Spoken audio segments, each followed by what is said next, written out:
Hi everyone, I'm Sam, welcome to my channel, and today we're going to be talking about the difference between the British accent and the American accent. So I have brought along my friend Cynthia, and Cynthia is from America. I'm from California actually. And I am from London, England. So many people ask me, Sam, what is the difference between learning British English and American English? And really there's no right or wrong, but we're going to go through some of the differences that you can listen to between the English of British and American. I think British English is very sexy. I agree. I personally think that American English is more popular, but I do agree that I think that British is more sexy. There you go. There you go. So, what would you say, Cynthia, are some of the differences to explain the differences between American and British? Well, besides the fact that we use different words to mean the same thing, I feel like there's something the British do in their throat that makes the accent on a different syllable than what we might do in America. Now, I certainly don't represent all of America because we all speak a little bit differently. And one of the things that I would probably say is that maybe Americans in general maybe tend to lengthen the sound of the word or the sound within the word, maybe more so than the British English.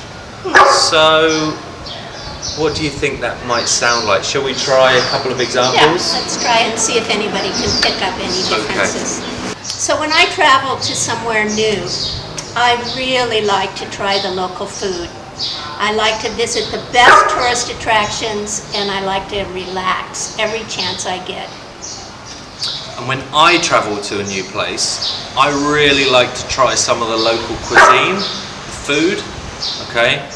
Check out some of the local tourist attractions and relax in a nice natural setting. When I have some free time on my hands, and I think on my hands is particularly American, I really like to kick back and relax with some good music and a cold beer.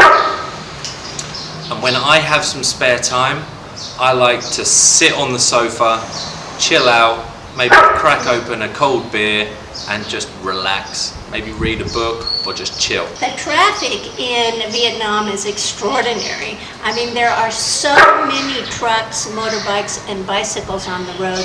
There's really nowhere for a pedestrian to walk. The traffic in Vietnam is crazy. There are so many motorbikes, mopeds, bicycles and trucks, and crossing the road is, you just walk. There is no, shall I go, shall I not go? You just go. And hope for the best. And hope for the best. Okay, so let's move on, Cynthia, and maybe we should talk about some of the differences of the words that we say that mean the same thing, but actually they're completely different. So, for instance, most people every year like to take a holiday. And I would say at home that people go on vacation because a holiday is something special like Christmas or Thanksgiving. At home we fill up our cars with petrol. And of course we use gasoline. We park our cars in a car park. And I guess we would use a parking lot if we can't find a parking space. In London, we use the underground. And if I was in New York, I would use the subway. When we're driving really fast on the motorways at home. Or we're driving really fast on the highway. Or sometimes we call it the freeway. When I'm feeling like I have a sweet tooth, then I go to the shop and buy some sweets. And I would buy some candy.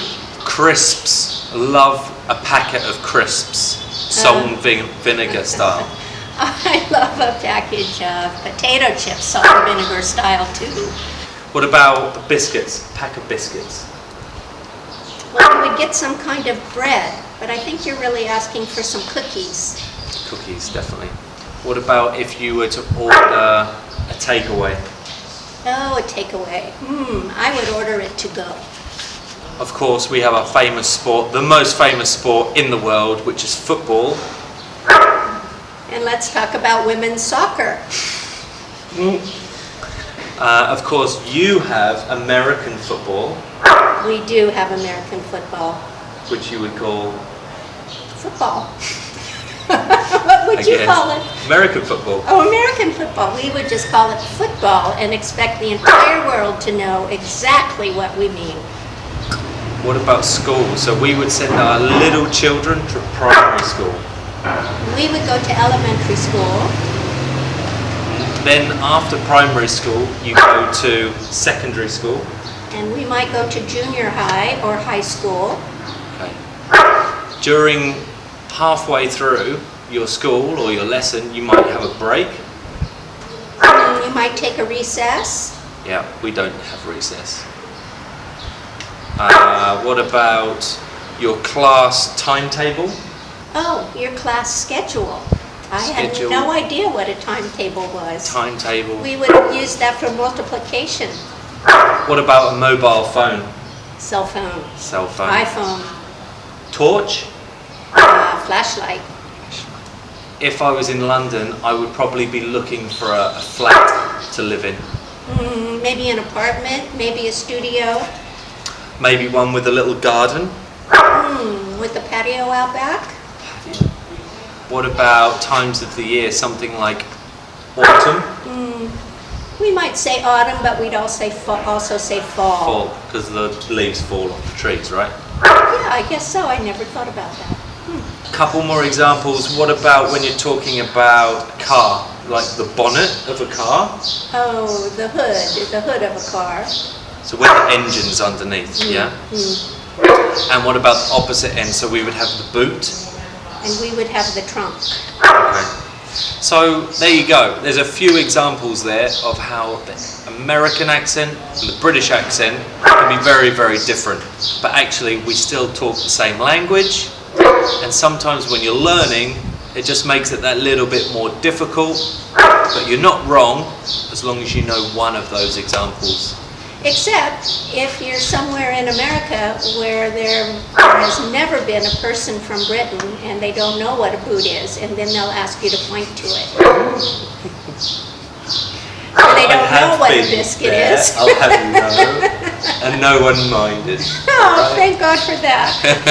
I'm relieved to hear that we're communication. Multilingual in America. Yes, exactly. Sometimes it sparks a good conversation, stroke, argument between us based on the different things that we say, but we're still friends, it's okay. Hi everyone, my name's Sam and I've been living in Vietnam now for 3 years. I'm currently in Hanoi with the traffic behind me. I'm an English teacher with a difference. My aim is to help you with all of the tricks and the little techniques which will help you speak more confidently, more fluently, more relaxed, okay? So if you want to see more of me, click here. You can subscribe to my channel and I'll be seeing you soon. Cheers.